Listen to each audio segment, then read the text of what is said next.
ಧಾರವಾಡದ ಪ್ರತಿಷ್ಠಿತ ಐಐಟಿಗೆ ಜಮೀನು ಕೊಟ್ಟಿರುವ ರೈತರು ಇದೀಗ ಬೀದಿಗಿಳಿದಿದ್ದಾರೆ. ಸರ್ಕಾರವೇ ನಮಗೆ ಅನ್ಯಾಯ ಮಾಡಿದೆ ಅಂತ ಆರೋಪಿಸ್ತಾ ಇದ್ದಾರೆ. ಅಷ್ಟಕ್ಕೂ ಅನ್ನದಾತರ ಆಕ್ರೋಶಕ್ಕೆ ಕಾರಣವಾದರೂ ಏನು ಈ ಸ್ಟೋರಿ.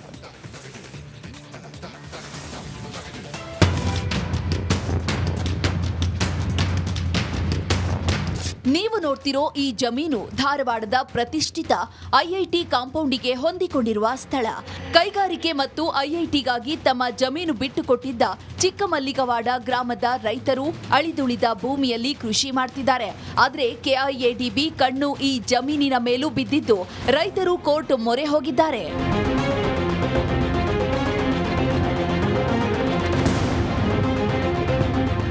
ಹೌದು, ಕೈಗಾರಿಕಾ ಪ್ರದೇಶ ಅಭಿವೃದ್ಧಿ ಯೋಜನೆಯಡಿ ಭೂ ಬ್ಯಾಂಕ್ ಮಾಡಲು ಕೆಐಎಡಿಬಿ ಈ ಭೂಮಿ ಸ್ವಾಧೀನಕ್ಕೆ ಮುಂದಾಗಿದೆ. ಆದರೆ ಇದಕ್ಕೆ ರೈತರು ತೀವ್ರ ವಿರೋಧ ವ್ಯಕ್ತಪಡಿಸಿದ್ದಾರೆ.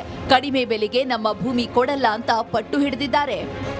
ಕೋರ್ಟ್ಗೆ ಹೋಗದೇ ಇರತಕ್ಕಂಥ ರೈತರು ಇಲ್ಲ, ನಮಗೆ ನಿಮಗೆ ಸರಿಯಾದ ಬೆಲೆ ಕೊಡ್ತೇವೆ, ಆದ್ರೆ ಇಷ್ಟು ಮಾಡ್ರಿ ಅಂತ ಹೇಳಿ 35 ಲಕ್ಷಕ್ಕೆ ನೀವು ತಗೋರಿ, ನಮ್ಗೆ ಇನ್ನೊಂದು ಸ್ವಲ್ಪ ಹ್ಯಾಕ್ ಕೊಡ್ತೇವೆ ಅಂತ ಹೇಳಿ ಒಂದೊಂದು ಮಂದಿಗೆ ರೈತರಿಗೆ ಅನ್ನತ್ತಿದ್ರಿಂದ ಸ್ವಲ್ಪ ಸಮಸ್ಯೆ ಆಗ್ಯದ್ರಿ. ಅದಕ್ಕೆ ನಾವು ಭೂಮಿ ಮಾತ್ರ ಕೊಡೋದಿಲ್ರಿ.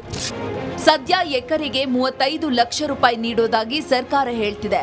ಆದರೆ ಧಾರವಾಡ ತಾಲೂಕಿನ ಹೊಸವಾಳ, ರಾಮಪುರ, ಕಲ್ಲಾಪುರ ಗ್ರಾಮದ ಜಮೀನುಗಳಿಗೆ 45 ಲಕ್ಷ ರೂಪಾಯಿ ದರ ನಿಗದಿಯಾಗಿದೆ. ಇದೇ ಮೊತ್ತವನ್ನ ನಮಗೂ ನೀಡಿ ಅಂತ ಚಿಕ್ಕಮಲ್ಲಿಗವಾಡ ರೈತರು ಕೇಳ್ತಿದ್ದಾರೆ. ನಮ್ಮ ಮೇಲೆ ಒತ್ತಡ ತಂದ್ರೆ ಹೋರಾಟ ಮಾಡ್ತೇವೆ ಅಂತ ಹೇಳ್ತಿದ್ದಾರೆ. ಕೆಲವೊಂದು ಜಾಗಗಳಿಗೆ ದರ ನಿರ್ಣಯ ಮಾಡಿ ಅವರು ಬೋರ್ಡ್ಗೆ ಕಳಿಸಲಾಯಿತು. ನಿನ್ನೆ ಕೆಲವೊಂದು ರೈತರು ಚಿಕ್ಕಮಲ್ಲಿಗವಾಡ ರೈತರು ನಮಗೆ ಬಂದು ಮನವಿ ಕೊಟ್ಟಿದ್ದಾರೆ. ಆ ಒಂದು ಅಮೌಂಟು ನಮಗೆ ಕಡಿಮೆ ಆಗಿದೆ, ನಾವು ಕೋರ್ಟ್ಗೆ ಹೋಗಿದ್ದೀವಿ, ಹಾಗಾಗಿ ನಾವು ಅದರ ಪ್ರಕಾರ ನಾವು ಕ್ರಮ ಕೈಗೊಳ್ಳಲಿಕ್ಕೆ ನಮಗೆ ನಡಿ ಈಗ ಶುರು ಮಾಡೋಣ.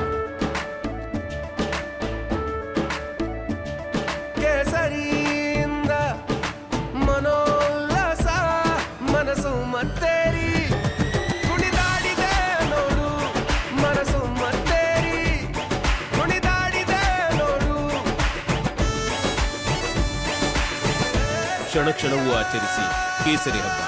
ವಿಮಲ್ ಬಾಯಲ್ಲಿ ಹೇಳಿ ಕೇಸರಿ ಅನುಮೋದನೆ ನೀಡಬೇಕು ಅಂತ ಅವರು ಮನವಿ ಸಲ್ಲಿಸಿದ್ದಾರೆ. ಸೊ ಆ ಮನವಿಯನ್ನು ಕೂಡ ಸಂಬಂಧಪಟ್ಟ ಇಲಾಖೆ ಅಧಿಕಾರಿಗಳಿಗೆ ಗಮನಕ್ಕೆ ತಂದು ನಾವು ನಿಯಮಾನುಸಾರ ಪರಿಶೀಲನೆ ಮಾಡಿ ಅಗತ್ಯ ಕ್ರಮ ಕೈಗೊಳ್ಳುತ್ತೇವೆ. ಜಿಲ್ಲಾಡಳಿತ ಏನೇ ಮನವರಿಕೆ ಮಾಡಿದ್ರೂ ಹಳೆ ದರಕ್ಕೆ ಭೂಮಿ ನೀಡಲು ರೈತರು ಸುತಾರಾಂ ಸಿದ್ಧರಿಲ್ಲ. ಹೆಚ್ಚಿಗೆ ದರ ಕೊಟ್ರೆ ಭೂಮಿ ಕೊಡ್ತೇವೆ ಅಂತಿದ್ದಾರೆ. ಹೀಗಾಗಿ ಸರ್ಕಾರ ದರ ಏರಿಕೆ ಮಾಡುತ್ತಾ ಇಲ್ಲವಾ ಅನ್ನೋದನ್ನ ಕಾದು ನೋಡಬೇಕಿದೆ. D V Kammar, Republic Kannada, Dharwad.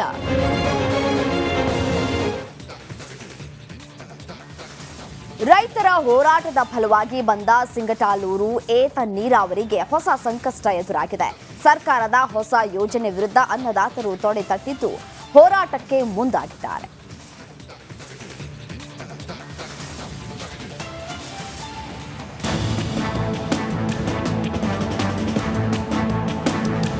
ಬಯಲು ಸೀಮೆ ಗದಗದಲ್ಲಿ ವ್ಯವಸಾಯ ಮಾಡೋದು ಅಂದ್ರೆ ಅದೊಂದು ಸವಾಲೇ ಸರಿ. ನದಿ ಮೂಲವೇ ಇಲ್ಲದ ಈ ಜಿಲ್ಲೆಯಲ್ಲಿ ಹನಿ ನೀರಾವರಿ ಮಾಡಲು ಏತ ನೀರಾವರಿ ಯೋಜನೆ ತರುವಂತೆ ಹಲವಾರು ವರ್ಷಗಳಿಂದ ಹೋರಾಟ ಮಾಡ್ತಿದ್ರು. ಅನ್ನದಾತರ ಹೋರಾಟದ ಫಲವಾಗಿ ಸಿಂಗಟಾಲೂರು ಗ್ರಾಮದಲ್ಲಿ ಏತ ನೀರಾವರಿ ಯೋಜನೆ ಅನುಷ್ಠಾನ ಮಾಡಲಾಗಿದೆ. ಈ ಏತ ನೀರಾವರಿ ಘಟಕದಿಂದ ಗದಗ ಹಾಗೂ ಮುಂಡರಗಿ ತಾಲೂಕಿಗೆ ಹನಿ ನೀರಾವರಿ ಪೈಪ್ ಸಹ ಅಳವಡಿಕೆ ಮಾಡಲಾಗುತ್ತಿದೆ. ಆದರೆ ಇದೀಗ ಸಿಂಗಟಾಲೂರು ಸುತ್ತಮುತ್ತ ವಿಂಡ್ ಫ್ಯಾನ್ ಅಳವಡಿಕೆ ಮಾಡ್ತಿದ್ದು ರೈತರ ಆಕ್ರೋಶಕ್ಕೆ ಕಾರಣವಾಗಿದೆ. ಆದ್ರೆ ಕೈಗೆ ಬಂದು ತುತ್ತು ಬಾಯಿಗೆ ಬರಲಿಲ್ಲ ಅನ್ನೋ ಹಾಗೆ ರೈತರಿಗೆ ಇದುವರೆಗೆ ನಮ್ಮ ಭೂಮಿಗೆ ಇನ್ನೇನು ನೀರು ಬಂತು ಅನ್ನೋದ್ರಾಗನ ಈ ಬಂಡವಾಳಶಾಹಿಗಳು ಬಂದು ಆ ಪವನ ವಿದ್ಯುತ್ ಯಂತ್ರಗಳನ್ನು ಕುಂದಿರಿಸಿ ನಮ್ಮ ಜಮೀನನ್ನು ಕಸ್ಕೊಂಡ್ರು, ನಮ್ಮ ಬಾಳನ್ನು ಕಸ್ಕೊಂಡ್ರು. ಮತ್ತು ಕೃಷಿಯೇತರ ಬಳಕೆಗೆ ಯಾವ ಕಾರಣಕ್ಕೂ ಈ ಅಚ್ಚುಕಟ್ಟು ಪ್ರದೇಶದ ಭೂಮಿಗಳಿಗೆ ಅವಕಾಶ ಮಾಡಿಕೊಡಬಾರ್ದು ಅನ್ನುವಂಥದ್ದನ್ನು ಹೇಳೋದ್ರ ಜೊತೆಗೆ ಇಂಥದ್ದು ನಡೆದಿದೆ ಅಂದರೆ ಇದು ತನಿಖೆ ಆಗಬೇಕು. ಈ ಪವನ ವಿದ್ಯುತ್ ಯಂತ್ರಗಳನ್ನು ಕಿತ್ತು ಹಾಕಬೇಕು, ರೈತರ ಜಮೀನಿಗೆ ನೀರು ಹರಿಸ್ತಕ್ಕಂಥ ಕಾರ್ಯ ಮಾಡಬೇಕು ಅಂತ ಹೇಳಿ ನಾನು ಸರ್ಕಾರನ ಒತ್ತಾಯ ಮಾಡ್ತೇನೆ.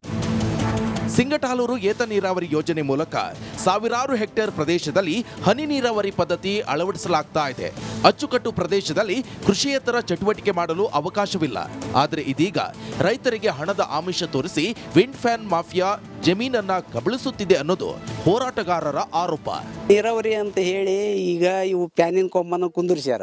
ರೊಕ್ಕದ ಅಂಶ ಒಡ್ಡಿದ ಗುಟ್ಲೆ ಆಯ್ತು ನೋಡ್ರಿ, ಕೊಟ್ಟು ಬಿಡ್ತೀವಿ ನಾವು ಒಂದು ಎಕರೆ ಅಷ್ಟ್ರ ನಿಮ್ದು ಖರೀದಿ ಉಳಿದಿದ್ದು ಹೊಲ ಊಟ ನೀವು ಮಾಡಿಕೀರಿ, ನಾವು ಏನೂ ಮಾಡಲ್ಲ, ಪ್ಯಾನ್ ಎಷ್ಟು ಕುಂದಿರ್ತ ಅಷ್ಟ್ರಾಗ ಉಪಯೋಗ ಮಾಡಿರಿ ಅಂಥೇಳಿ ಜನರಿಗೆ ರೈತರಿಗೆ ಹೇಳ್ಬಿಡ್ತಾರೆ.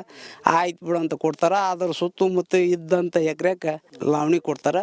ಆ ಪ್ರಕಾರ 28,000ನ 28 ಆಡ್ರಿ 28,000 ರೂಪಾಯಿ ಕೊಡ್ತೀವಿ ಈಗ ನಿಮ್ಮದು ಲಾವಣಿ ಅಂತ ಹೇಳ್ತಾರೆ. ರಾಜ್ಯ ಸರ್ಕಾರ ಕೋಟ್ಯಾಂತರ ರೂಪಾಯಿ ಖರ್ಚು ಮಾಡಿ ಇಸ್ರೇಲ್ ಮಾದರಿಯ ಹನಿ ನೀರಾವರಿ ಯೋಜನೆ ಜಾರಿ ಮಾಡಿದೆ.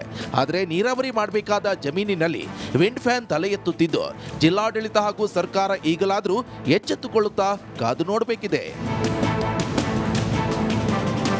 ಮಂಜು ಪತ್ತಾರ, ರಿಪಬ್ಲಿಕ್ ಕನ್ನಡ, ಗದಗ.